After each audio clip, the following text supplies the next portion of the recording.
একটি যুদ্ধ যা শুধু আকাশে ছুটে চলা ক্ষেপণাস্ত্র বা বিস্ফোরণের শব্দে সীমাবদ্ধ নয়, বরং এটি একটি জটিল ভূরাজনৈতিক সংঘর্ষ যেখানে প্রতিটি সিদ্ধান্ত, প্রতিটি আঘাত, এমনকি প্রতিটি বিরতিও ভবিষ্যতের শক্তির ভারসাম্য নির্ধারণ করে।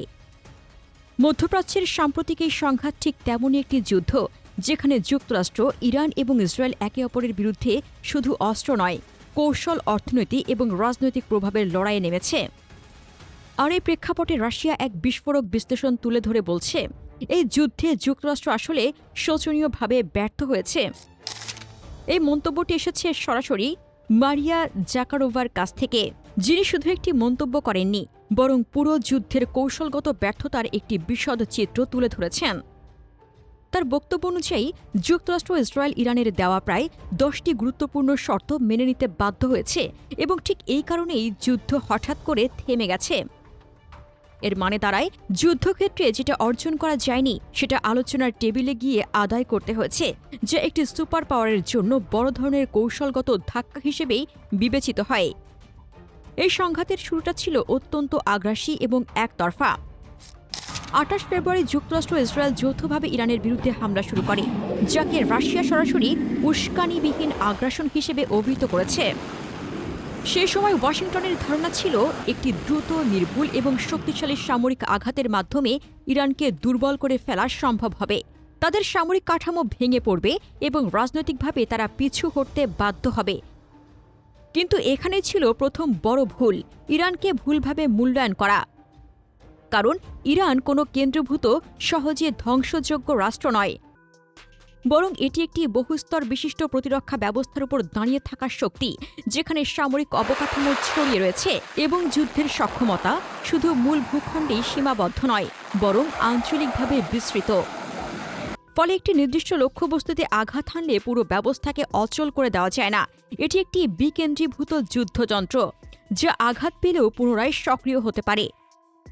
এই ভুল মূল্যায়নের ফল খুবই দ্রুতই দৃশ্যমান হয়ে ওঠে যখন ইরান পাল্টা আঘাত হানা শুরু করে।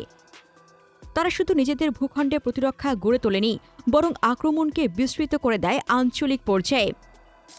ড্রোন এবং ব্যালিস্টিক ক্ষেপণাস্ত্রের মাধ্যমে তারা ইসরায়েলের পাশাপাশি জর্ডান, ইরাক এবং উপসাগরীয় অঞ্চলের বিভিন্ন স্থানে আঘাত হানে, বিশেষ করে সেই সব জায়গায় যেখানে যুক্তরাষ্ট্রের সামরিক ঘাঁটি রয়েছে।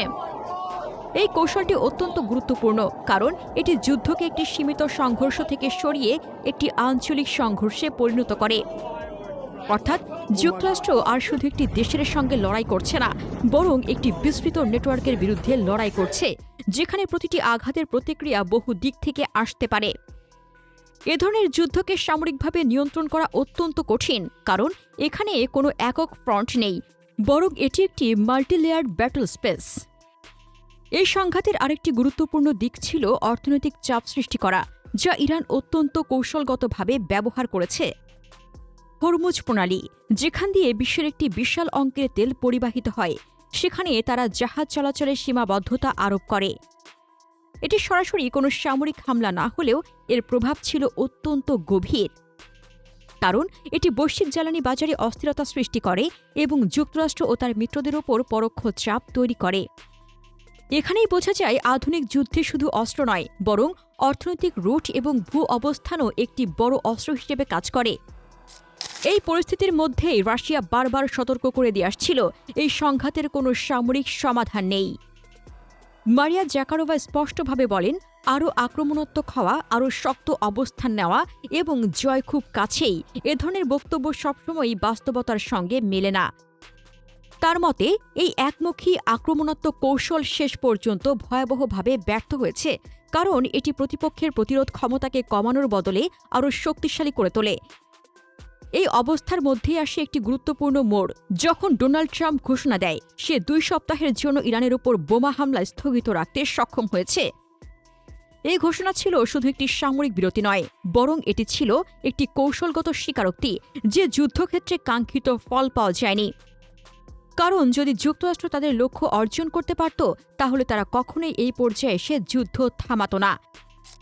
ইরানের রাষ্ট্রীয় গণমাধ্যমের দাবি অনুযায়ী মধ্যপ্রাচ্যে যুক্তরাষ্ট্রের প্রায় ৯৫% সামরিক অবকাঠামো ক্ষতিগ্রস্ত বা ধ্বংস হয়েছে, যার মধ্যে রয়েছে ঘাঁটি, যুদ্ধবিমান, ড্রোন এবং বিভিন্ন লজিস্টিক সিস্টেম। এই চিত্রটি শুধুমাত্র একটি পরিসংখ্যান নয়, বরং এটি আধুনিক যুদ্ধক্ষেত্রের ইরানের কৌশলগত সক্ষমতার একটি স্পষ্ট প্রমাণ। মধ্যপ্রাচ্যে যুক্তরাষ্ট্রের সামরিক শক্তির মূল ভিত্তি ছিল কয়েকটি গুরুত্বপূর্ণ ঘাঁটি, যেমন কাতারের আল উদাইদ এয়ারবেস, যা পুরো অঞ্চলের আকাশ যুদ্ধ পরিচালনার কেন্দ্র, বাহরাইনের নাভাল সাপোর্ট অ্যাক্টিভিটি বাহরাইন, যেখানে মার্কিন নৌবাহিনীর ৫ম নৌবহর অবস্থান করে, কুয়েতের ক্যাম্প আরিফ জান, যে স্থলবাহিনীর লজিস্টিক ও কমান্ড হাব, এবং সংযুক্ত আরব আমিরাতের আল দাফরা এয়ারবেস, যেখানে উন্নত ফাইটার জেট ও নজরদারি ড্রোন মোতায়েন থাকে।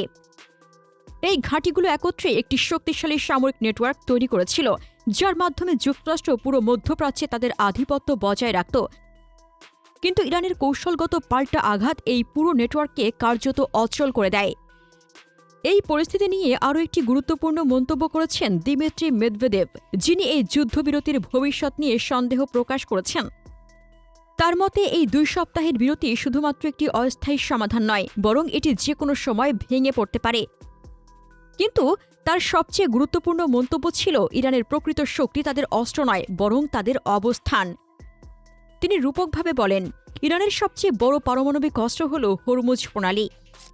এই বক্তব্যের গভীর অর্থ হল ইরান এমন একটি কৌশলগত জায়গায় অবস্থান করছে, যেখান থেকে তারা সরাসরি যুদ্ধ ছাড়াই বৈশ্বিক অর্থনীতি এবং শক্তির ভারসাম্যে প্রভাব ফেলতে পারে। এটি একটি স্ট্র্যাটেজিক লিভারেজ, যা আধুনিক যুদ্ধে পারমাণবিক অস্ত্রের মতোই গুরুত্বপূর্ণ হয়ে উঠেছে। সব মিলিয়ে এই সংঘাত আমাদের একটি গুরুত্বপূর্ণ শিক্ষা দেয়। আধুনিক যুদ্ধ আর শুধু শক্তির প্রদর্শন নয়, বরং এটি একটি বহুস্তরীয় কৌশলগত খেলা। এখানে সামরিক শক্তি, অর্থনৈতিক চাপ, কূটনৈতিক চাল এবং ভূরাজনৈতিক অবস্থান সবকিছু একসাথে কাজ করে। আজকের এই ২ সপ্তাহের যুদ্ধবিরতি তাই কোনো সমাপ্তি নয়, বরং এটি একটি নতুন পর্যায়ের সূচনা। এটি এমন একটি সময় যেখানে ২ পক্ষই নিজেদের পুনর্গঠন করছে, নতুন কৌশল তৈরি করেছে এবং পরবর্তী সংঘর্ষের জন্য প্রস্তুতি নিচ্ছে। প্রিয় দর্শক, এই যুদ্ধ কি আবার শুরু হবে? কারণ ইতিহাস বারবার দেখিয়ে দিচ্ছে যে যুদ্ধগুলো অসম্পূর্ণ অবস্থায় থেমে যায়, সেগুলোই ভবিষ্যতে আরও বড় আকারে ফিরে আসে। মধ্যপ্রাচ্যের এই সংঘাতও কি সেই পথেই এগোচ্ছে, নাকি শেষ পর্যন্ত কূটনৈতিক সমাধান একটি স্থায়ী শান্তি এনে দেবে?